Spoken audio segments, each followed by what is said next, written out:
اس video میں آپ اسلام آباد میں حکومتی ایوانوں کے قریب ایک مشہور صوفی بزرگ کی 250 سالہ چراگاہ اور 200 سالہ درخت دیکھیں گے۔ میں اس وقت اسلام آباد میں اس چراگاہ کی جانب ایک روڈ پر سے جا رہا ہوں۔ میں اس وقت جس روڈ سے جا رہا ہوں یہ روڈ اسلام آباد میں سیکٹر F5 میں واقع ہے اور یہی روڈ اس چراگاہ کی جانب جاتا ہے۔ اس روڈ پر آنے کے بعد آگے یہ روڈ 2 طرفوں پہ تقسیم ہو جاتا ہے، لیکن ہمیں دائیں طرف والی روڈ پہ مڑنا ہے کیونکہ یہاں سے دائیں طرف جانے والی جو روڈ ہے وہ ہی اس چراگاہ کی جانب جاتی ہے۔ دوستو ابھی ہم اس دائیں طرف والی روڈ پر مڑے ہیں تو اس روڈ میں ایک انوکھی بات ہے، یہ روڈ پلاسٹک کا بنا ہوا ہے۔ جی ہاں دوستو، یہ روڈ پلاسٹک کا بنا ہوا ہے، یعنی کہ پلاسٹک کے ویسٹ مٹیریل سے یہ روڈ بنایا گیا ہے۔ ویسے تو دوستو ہم سب کو معلوم ہے کہ پلاسٹک کے ویسٹ مٹیریل سے نئی چیزیں، نئے برتن اور کافی اور نئی قسم کی چیزیں بنائی جاتی ہیں، لیکن اب سائنس نے اتنی ترقی کر لی ہے کہ پلاسٹک کے مٹیریل سے باقی برتنوں اور چیزوں کے علاوہ روڈ بھی بننے لگے ہیں۔ اور ابھی یہ جو روڈ آپ دیکھ رہے ہیں، جس روڈ پر ابھی ہم جا رہے ہیں، یہ روڈ اسی ویسٹ مٹیریل سے بنا ہوا ہے۔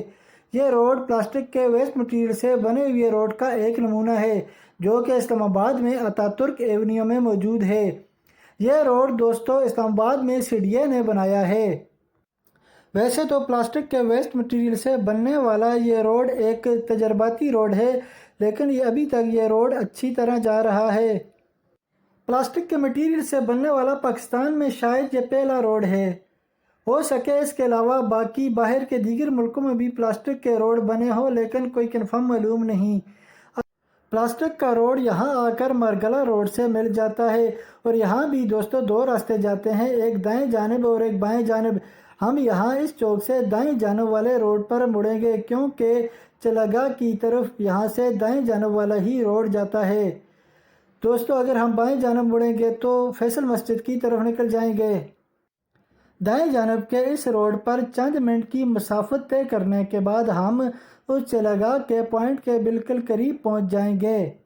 ویسے تو یہ روڈ سیدھا سیکریٹریٹ تک جاتا ہے۔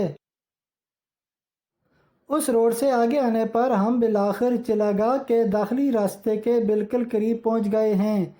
سامنے یہ جو اب جگہ نظر آ رہی ہے، یہ چھوٹی سی چڑھائی پر جو راستہ نظر آ رہا ہے، یہی وہ داخلی راستہ ہے جو چراگاہ کی جانب جاتا ہے۔ اس داخلی راستے کے سامنے ڈبل روڈ ہے اور اب ہم یہ ڈبل روڈ کراس کر کے اس راستے سے اندر داخل ہوں گے۔ اب ہم وہ روڈ کراس کر کے اندر داخل ہو گئے ہیں۔ اندر داخل ہونے کے بعد ہمیں پتہ چلا کہ زمین پر ابھی تازہ کنکریٹ بچھائی ہوئی ہے۔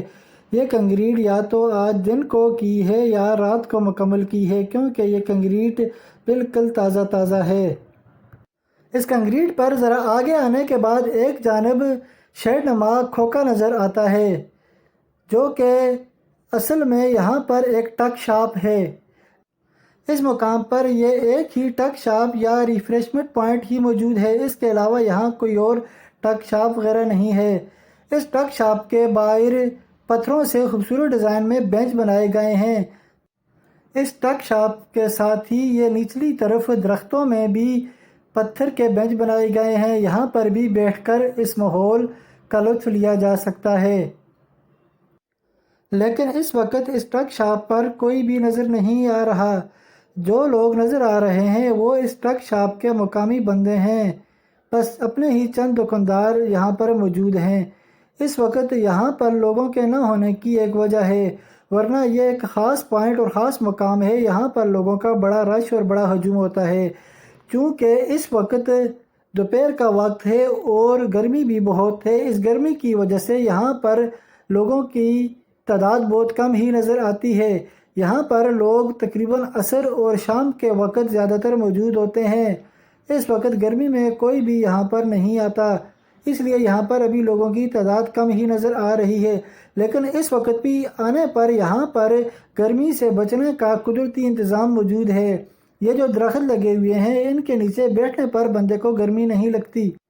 اس ٹک شاپ کے ساتھ ہی اب یہ جو کنکریٹ والی وسیع جگہ نظر آ رہی ہے، یہ اصل میں یہاں اس جگہ کی پارکنگ ہے، جو کہ ابھی بالکل ہی خالی نظر آ رہی ہے اور اکا دکا ہی کوئی گاڑی اور موٹر سائیکل یہاں کھڑا ہوا نظر آتا ہے۔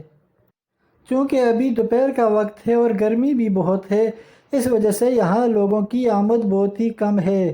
اگر عصر اور شام کے ٹائم دیکھا جائے تو یہ جگہ، یہ والی پارکنگ فل نظر آتی ہے۔ دوسری وجہ یہ ہے کہ اس پارکنگ کو آج تازہ کنکریٹ کیا گیا ہے، اس وجہ سے بھی ہو سکے یہ پارکنگ خالی ہی نظر آ رہی ہو۔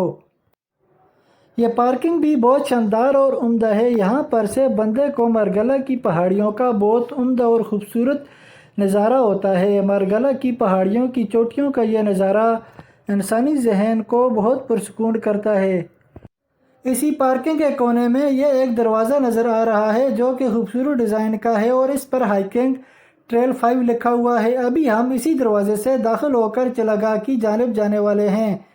اسی دروازے کے ساتھ ہی انتظامیہ کی جانب سے نقشوں کا بورڈ بھی لگایا گیا ہے تاکہ آنے والے یہاں نقشوں سے رہنمائی حاصل کر سکیں اور درست راستوں پر جا سکیں، اور انہی کے ساتھ کچھ ہدایات والے بورڈ بھی نصب کیے گئے ہیں جن ہدایات کو پڑھ کر یہاں اپنی حفاظتی تدابیر کو کیا جا سکے۔ اب ہم اسی دروازے سے اندر کی جانب داخل ہو رہے ہیں۔ اندر داخل ہونے پر ایک دونوں جانب درختوں کی قطاریں لگی ہوئی ایک راہداری نظر آتی ہے، اور اسی راہداری پر ذرا آگے چلنے کے بعد 2 راستے نکلتے ہیں۔ ان دونوں راستوں کے سینٹر پوائنٹ میں بھی کچھ ایسے ہی بورڈ لگے ہوئے ہیں جن پر کچھ ہدایات وغیرہ اور اس جگہ کے بارے میں لکھا ہوا ہے۔ ان دونوں راستوں میں سے جو راستہ بائیں جانب سیدھا جاتا ہے وہ ٹریل 5 کی طرف جاتا ہے، لیکن اس کے ساتھ دائیں جانب جو راستہ جاتا ہے وہ چلاگاہ کی طرف جاتا ہے۔ چونکہ ہم پہلے کی طرح اب بھی دائیں راستے پر ہی جائیں گے۔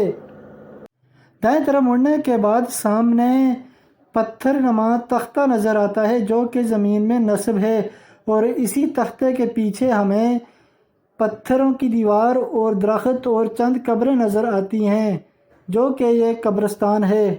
دوستو، یہ جو 2-3 فٹ اونچی پتھروں کی گول دیوار سی نظر آ رہی ہے اور اس کے درمیان میں ایک درخت ہے جو کہ ایک عجیب و غریب قسم کا درخت ہے جس کی بڑی بڑی شاخیں دور تک پھیلی ہوئی ہیں، اور اس کے تنوں پر اس کی جڑیں یا اس کے پٹھے لٹک رہے ہیں۔ یہ عجیب و غریب اور تنے پر لٹکتے پٹھوں والا درخت ہی اصل میں 200 سال پرانا قدیم درخت ہے جس کے نیچے بیٹھ کر اس جگہ پر مشہور بزرگ امام بری سرکار نے چلہ کاٹا تھا، اور یہی وہ جگہ امام بری سرکار کی چلاگاہ کہلاتی ہے۔ اس درخت کے نیچے گول احاطہ ہے اور اس گول احاطے کے کنارے پر پتھر رکھے ہوئے ہیں۔ پتھر اس طرح رکھے ہوئے ہیں کہ جیسے یہاں پر ایک چھوٹی سی دیوار یا کوئی باڑ سی بنی ہوئی ہو، اور یہی احاطہ اور انہی پتھروں کے درمیانی احاطے والی جگہ ہی چلاگاہ کہلاتی ہے، اور اس چلاگاہ میں اس درخت کی جڑیں بھی بڑی دور دور تک پھیلی ہوئی ہیں۔ اس درخت اور اس چلاگاہ کے آس پاس کچھ قبریں وغیرہ بھی موجود ہیں۔ ان قبروں میں ایک قبر کے گرد کچھ چاردیواری کی گئی ہے جو کہ ابھی کچھ ٹوٹی ہوئی نظر آ رہی ہے۔ دوستو، یہ جو چلاگاہ ہے اس کو اگر دیکھا جائے تو یہ زمین سے 2-2.5 فٹ اونچی نظر آتی ہے۔ 2-2.5 فٹ اونچی کچھ ڈیری کر کے اس کے ارد گرد یہ پتھروں کی گول دیوار سی لگائی گئی ہے، اور اس دیوار کے اندر ہی یہ جو جگہ ہے یہی چلاگاہ کہلاتی ہے۔ دوستو، اگر دیکھا جائے تو اس درخت کے چاروں طرف بالکل گول ہو پتھروں کی دیوار بنائی گئی ہے اور ہر طرف وہی چلاگاہ موجود ہے۔ اس کے علاوہ اس درخت کی شاخیں بڑی دور تک پھیلی ہوئی ہیں کسی جال کی طرح، جو کہ عموماً شام کے وقت اگر دیکھا جائے تو بہت ہی خوفناک نظر آتی ہے اس وقت، بلکہ آج کل اب یہی جگہ ایک گنجان سی جگہ ہو گئی ہے۔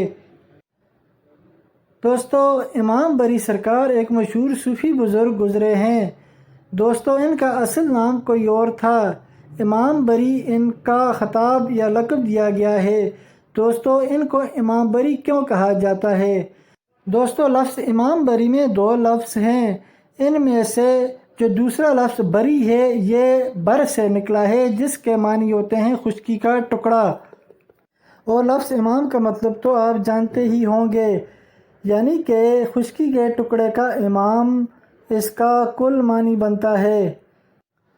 دوستو اس 200 سالہ پرانے درخت اور عجیب و غریب اور بوڑھے درخت کے درمیان میں دیکھا جائے تو یہاں ایک طاق بھی نظر آتا ہے جو کہ اس کے تنوں کے درمیان بنا ہوا ہے، اور اس طاق میں کچھ چراغ وغیرہ رکھے گئے ہیں۔ یہ 2-3 چراغ ہمیں نظر آ رہے ہیں جن کو شاید رات کو یا کسی دن روشن کیا جاتا ہے۔ ان چراغوں میں تیل ڈالا جاتا ہے اور اس کے ساتھ آگ جلانے کے لیے ایک باتی سی رکھی جاتی ہے جس کو آگ لگائی جاتی ہے۔ کیا آپ جانتے ہیں کہ یہ مشہور صوفی بزرگ کس حکومت یا کس بادشاہ کے دور میں گزرے ہیں؟ دوستو یہ مشہور صوفی بزرگ امام بری سرکار مشہور مغل بادشاہ اورنگزیب عالمگیر کے دور میں گزرے ہیں، اور ان کی اورنگزیب عالمگیر کے ساتھ ملاقات بھی ہوئی تھی۔ دوستو اس چراگاہ کے ساتھ پہلے ہم نے جس پتھر نما تختے کا ذکر کیا تھا، اب اس پر چلتے ہیں اور اس پر اس کی تفصیل دیکھتے ہیں۔ دوستو اس تختے پر اس چراگاہ اور اس درخت کے بارے میں تفصیل لکھی ہوئی ہے، اور اس میں یہ ایک اور زبان بھی لکھی ہوئی ہے جو کہ سمجھ نہیں آتی۔ دوستو اگر اس تختے پر دیکھا جائے تو سب سے پہلے اس درخت کی شکل بنی ہوئی ہے اور جس پر لٹکتی ہوئی شاخیں بھی دکھائی گئی ہیں۔ دوستو اس درخت کو اور اس درخت کے نیچے لکھے ہوئے کسی اور زبان میں یہ جو نام لکھا ہوا ہے شاید جرمن یا پتہ نہیں کس زبان کا ہے، اس کو باٹنی والے ہی سمجھ سکتے ہیں۔ باٹنی بھی بیالوجی کی ایک شاخ ہے جو کہ درختوں اور پودوں پر کام کرتی ہے۔ اگر کوئی باٹنی کا طالب علم یا ریسرچر ہو تو وہ اس جگہ پر آ کر اس درخت کو مزید سمجھ سکتا ہے۔ اب سامنے تختے پر یہ اس درخت کی عمر لکھی ہوئی ہے۔ اس درخت کی عمر یہاں پر 250 سال لکھی ہوئی ہے، اور اس کے نیچے ان صوفی بزرگ کا اصلی نام بھی لکھا ہوا ہے۔ ان کا اصلی نام سید عبداللطیف کاظمی قادری المعروف بری امام ہے، اور اس چراگاہ کی عمر بھی لکھی ہوئی ہے۔ دوستو اس چراگاہ کی عمر تقریباً 400 سال ہے، جو کہ 400 سال لکھی ہوئی ہے۔ تو دوستو یہ تھا وہ پرانا قدیم درخت اور چراگاہ جو کہ ابھی ہم نے دیکھی، لیکن دوستو اس چراگاہ کے ساتھ ہی دوسری جانب جو راستہ جاتا ہے یہ مرگلہ کی پہاڑیوں کی طرف جاتا ہے، اور یہ ایک مشہور پگڈنڈی ہے۔ یہاں پر یہاں کے مقامی لوگ آتے ہیں اور ہائکنگ وغیرہ بھی کرتے ہیں۔